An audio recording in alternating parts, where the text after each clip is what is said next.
My girlfriend Sarah, 26F, and I, 28M, had been together for 3.5 incredible years until everything fell apart recently.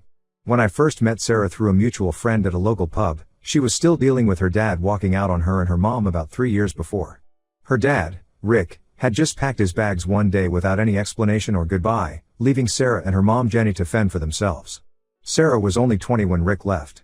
She was in her second year of college, struggling to balance her studies with a part-time job to help her mom with bills. Rick hadn't left them any money or means of support. Jenny had to pick up extra shifts at the hospital where she worked as a nurse to keep them afloat. Sarah had to give up her dream of studying abroad because they couldn't afford it anymore. When I met Sarah, she was working as a junior marketing executive at a local firm. Despite everything she had been through, she was one of the most positive and hardworking people I had ever met. We hit it off immediately, bonding over our love for indie music and hiking. Within 6 months of dating, I knew she was the one I wanted to spend my life with. The early days of our relationship weren't easy. Sarah had severe trust issues from her dad's abandonment. She would sometimes get paranoid if I didn't respond to her texts quickly enough or if I had to cancel plans last minute. But I understood where it was coming from. I made sure to always be transparent with her, letting her know my whereabouts and never making promises I couldn't keep. Over time, Sarah started healing. She stopped checking her phone constantly when I was out with friends. She became more confident in our relationship and started making plans for our future. We had even started looking at houses together, planning to move in by the end of this year. Then about 3 months ago, Rick suddenly got back in touch. He started by sending Sarah a friend request on Facebook, followed by a long message about how much he missed her. Sarah was ecstatic. She showed me the message, tears in her eyes, saying maybe her dad had finally changed. I was skeptical but didn't want to rain on her parade. However, things started getting weird when Rick made it clear he had no intention of meeting or getting to know me. Whenever Sarah would mention me in their conversations, he would either change the subject or make some excuse to end the chat. Sarah tried to brush it off, saying he just needed time to adjust. Rick lives in Millbrook, the next town over from us, barely an hour's drive away. Last week, Sarah mentioned she had found some old family photos while cleaning out her mom's attic. There were pictures of Rick holding Sarah as a baby, family vacations, and Sarah's high school graduation, the last event Rick attended before leaving them. Sarah wanted to drop these photos off at Rick's place after our weekend shopping trip.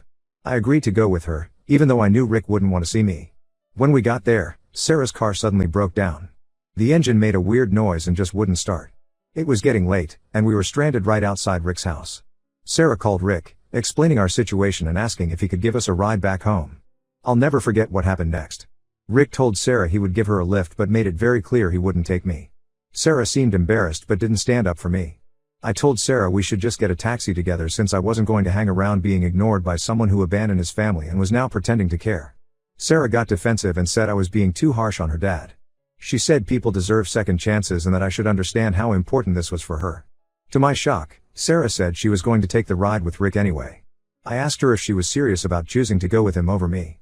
When she confirmed she was, I got a taxi by myself. The entire ride home, I couldn't believe what had just happened.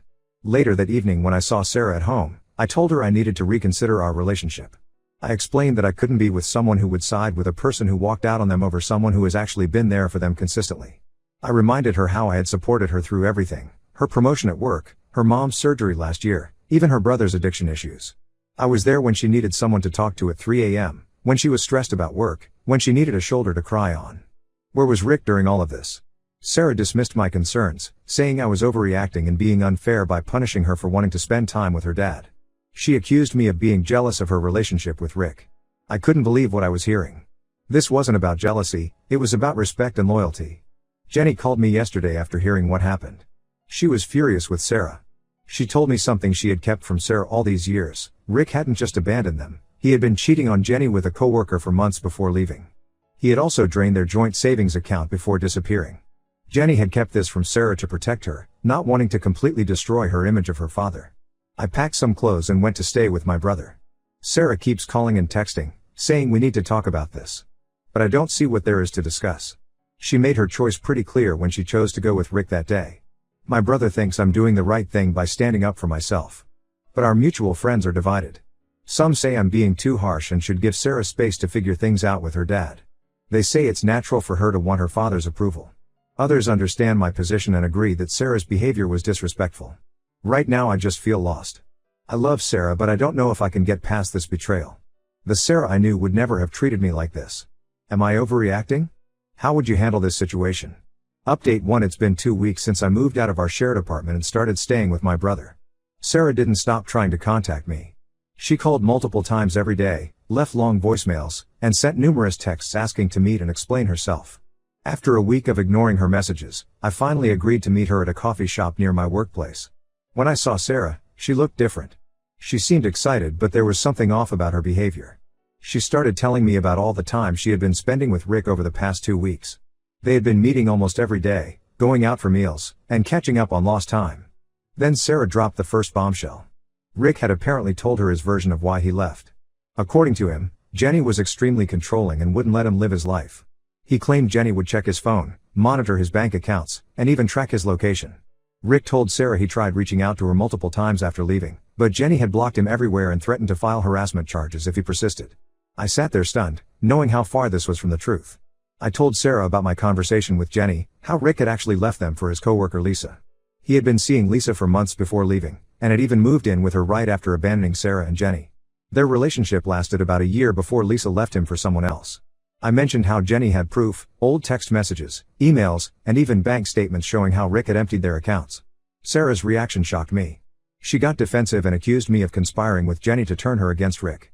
She said I was clearly jealous of her improving relationship with her dad and was making up stories to sabotage it. When I offered to show her the proof Jenny had shared with me, she refused to even look at it. The meeting got progressively worse. Sarah revealed that she had been spending most of her free time at Rick's place.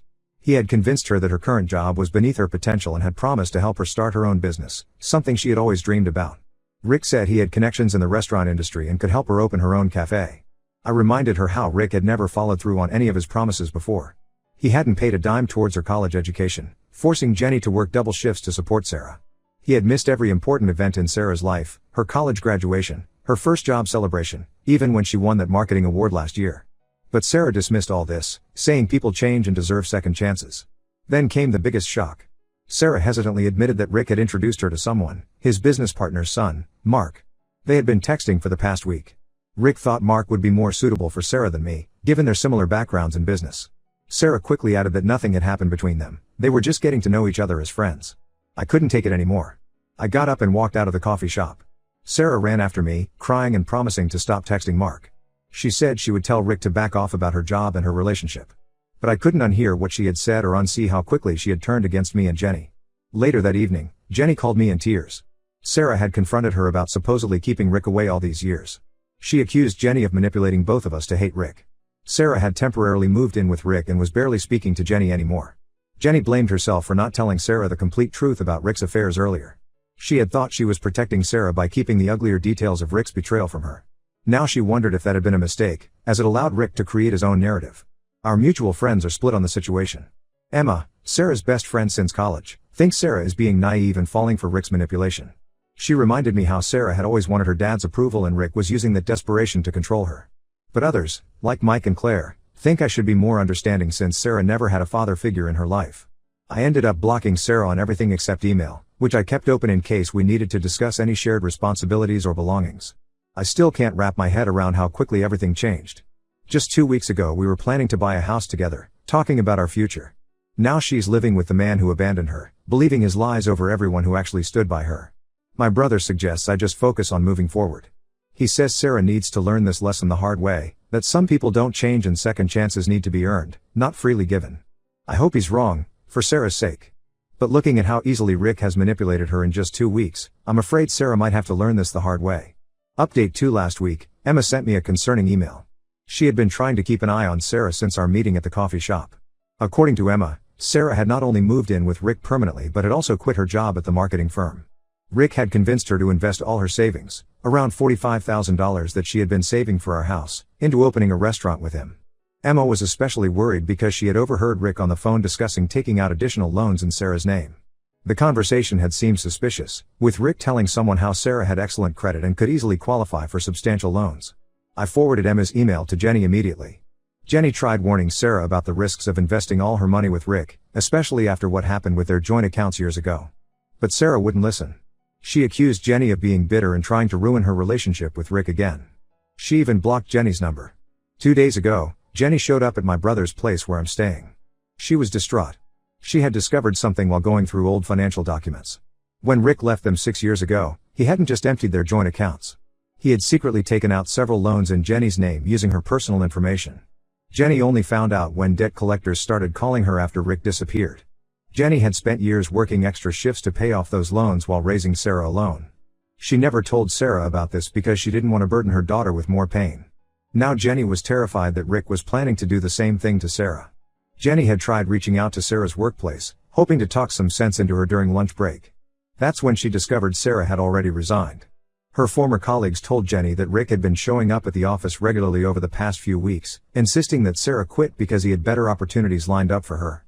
The restaurant venture that Rick was proposing seemed increasingly suspicious. Emma did some research on the property Rick claimed he was buying for the restaurant. The address turned out to be an empty lot that wasn't even listed for sale. When Emma tried to look up the real estate agent Rick mentioned, no such person existed in the area. I decided to investigate further and contacted Rick's supposed business partner, the father of the guy Sarah had been texting. To my shock, this man had no idea who Rick was.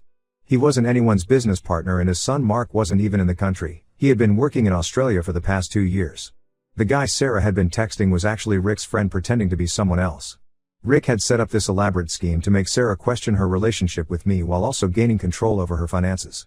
When Emma tried sharing these discoveries with Sarah, she got the same treatment as Jenny and me. Sarah accused her of being jealous of her success and blocked her. Emma says Sarah has changed dramatically over the past month. She's cut off contact with most of her old friends and spends all her time either with Rick or his sketchy friends. I'm incredibly worried about Sarah but feel powerless to help.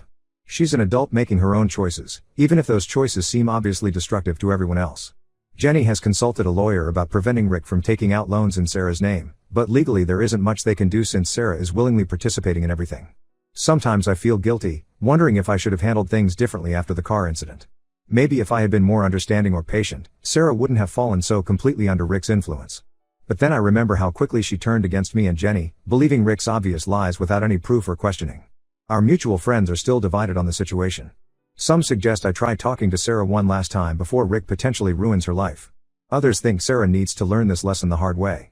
After everything that's happened, I don't think she would listen to me anyway. She's made it very clear who she chooses to believe. I just hope Sarah realizes the truth about Rick before it's too late. Jenny says she'll keep trying to reach out to Sarah, but even she seems to be losing hope. It's painful watching someone you care about heading toward disaster while refusing any help or warnings. Update 3 Last night, I ran into Emma at the Blue Bar, our old regular hangout spot. She filled me in on everything that had happened with Sarah and Rick. Just as everyone had feared, Rick's restaurant business turned out to be an elaborate scam. He had taken Sarah's entire savings of $45,000 and disappeared again, leaving her with a mountain of debt. The property he claimed to be buying never existed. The construction company he said was renovating the space was fake. The suppliers he had supposedly signed contracts with were non-existent. Even the guy Sarah had been texting, the one pretending to be Mark, turned out to be Rick's drinking buddy who was in on the scam. Rick had played Sarah completely. Not only did he take her savings, but he had also convinced her to take out additional loans totaling nearly $100,000 for restaurant equipment and supplies. None of that money was ever used for the business. Rick had transferred everything to offshore accounts before disappearing without a trace. Sarah tried filing a police report but hit a dead end. Since she had willingly given Rick the money and signed for the loans herself, the police said it was a civil matter.